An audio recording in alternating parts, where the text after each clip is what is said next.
মৰিগাঁও মেৰুগাঁৱত তিৱা সাহিত্য পৰিষদৰ উদ্যোগত জনজাতীয় গৌৰৱ দিৱস উদযাপন। সমগ্ৰ ভাৰতবৰ্ষতে আজি স্বাধীনতা সংগ্ৰামী ভগৱান বিৰছা মুণ্ডাৰ 150 সংখ্যক জন্মজয়ন্তী উপলক্ষে পালন কৰিছে জনজাতীয় গৌৰৱ দিৱস। তিৱা সাহিত্য পৰিষদৰ উদ্যোগত মেৰুৱা গাঁৱত পালন কৰে জনজাতীয় গৌৰৱ দিৱস।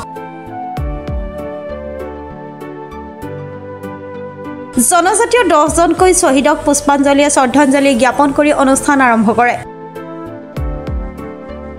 লগতে অনুষ্ঠানত ঐতিহাসিক বৰত নৃত্য আৰু ঝুমুৰ নৃত্য প্ৰদৰ্শন কৰে। অনুষ্ঠানত মুখ্য অতিথি হিচাপে উপস্থিত থাকে তিৱা সাহিত্য পৰিষদৰ মুখ্য কাৰ্যবাহী সদস্য জীৱন চন্দ্ৰ কোঁৱৰ।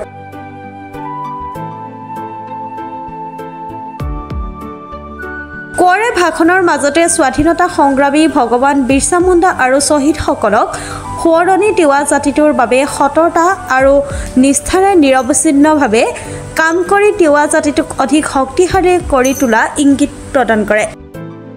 জন্ম জয়ন্তী সমগ্ৰ ভাৰতবৰ্ষৰ লগতে আমি তিৱা সাহিত্য পৰিষদেও উদযাপন কৰিবৰ কাৰণে সিদ্ধান্ত গ্ৰহণ কৰিছিলোঁ আৰু তিৱা সাহিত্য পৰিষদে আমি বিভিন্ন ঠাই পৰিভ্ৰমণ কৰি এজাবাৰী এলেকাটো যিহেতুকে জনজাতি বসতি প্ৰধান এলেকা, সেই এজাবাৰী এলেকাটো চিলেকশ্যন কৰি মেৰুৱা গাঁৱৰ যি স্বৰ্গীয় ৰত্নকান্ত বৰদলৈৰ যি প্ৰেক্ষাগৃহ, এই প্ৰেক্ষাগৃহতেই আমি জনজাতি গৌৰৱ দিৱসটো উদযাপন কৰিবৰ কাৰণে সিদ্ধান্ত গ্ৰহণ কৰিছিলোঁ।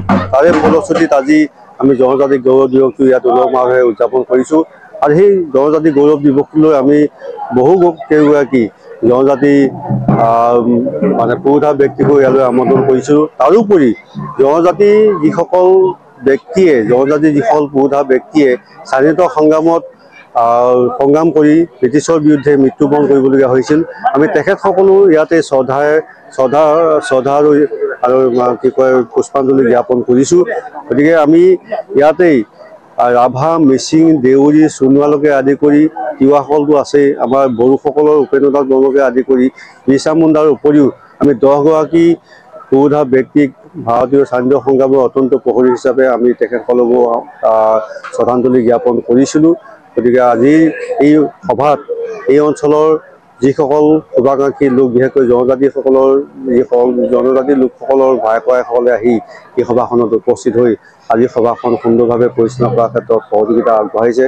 আশা কৰিছোঁ ভাৰতৰ প্ৰধানমন্ত্ৰী নৰেন্দ্ৰ মোদী ডাঙৰীয়াই যেনেকৈ ধৰতী আবা যোজনাৰ জৰিয়তে TSP এলেকাত বসবাস কৰা লোকসকলক আন্তঃগাঁথনি উন্নয়নৰ কাৰণে যি এক পুঁজি আবণ্টনৰ ব্যৱস্থা কৰিছে, সেই পুঁজি সদ্ব্যৱহাৰৰ জৰিয়তে জনজাতিসকলৰ বিভিন্ন গাঁৱৰ যিবিলাক আন্তঃগাঁথনি উন্নয়নৰ কৰিবলগীয়া যিবিলাক কাম, সেই কামবিলাক যেন সুচাৰুৰূপে সম্পাদন হয়, তাৰ কাৰণে মই সকলো ইয়াতে উপস্থিত হোৱা ৰাইজকো মোৰ ফালৰ পৰা আহ্বান ৰাখিছোঁ। মৰিগাঁৱৰ পৰা বুবুনাথৰ report, Pratah time digital. Mobile plus physiotherapy wellness and rehabilitation centre, দক্ষিণ কামৰূপৰ ব্যৱসায়িক প্ৰাণকেন্দ্ৰ বিজয়নগৰৰ লগতে VIP চক আৰু গুৱাহাটী মালিগাঁও পাণ্ডৱনগৰত থকা তিনিওখন ক্লিনিক বৰ্তমান প্ৰায় 20 বছৰৰ অভিজ্ঞতা পুষ্ট তথা এতিয়ালৈকে প্ৰায় 40,000 ৰোগীক সুস্থ কৰি তোলা ডক্টৰ পল্লৱী নাথৰ তত্বাৱধানত চলি আছে। এই ফিজিঅ'থেৰাপি চেণ্টাৰ তিনিটাত বৰ্তমান অভিজ্ঞ ডক্টৰৰ দ্বাৰা যিকোনো জটিল ফিজিঅ'থেৰাপি চিকিৎসাৰ লগতে যিকোনো ৰোগীৰ ঘৰলৈ গৈ চিকিৎসা সেৱাৰ সুব্যৱস্থাও ৰাখিছে। আমাৰ ঠিকনা mobile plus physiotherapy wellness and rehabilitation centre, opposite Oporshali Bijoynagar SBI branch. আমাৰ VIP চকৰ ঠিকনাটো হ'ল VIP Chowk near VIP bus stop, Borjhar, Guwahati.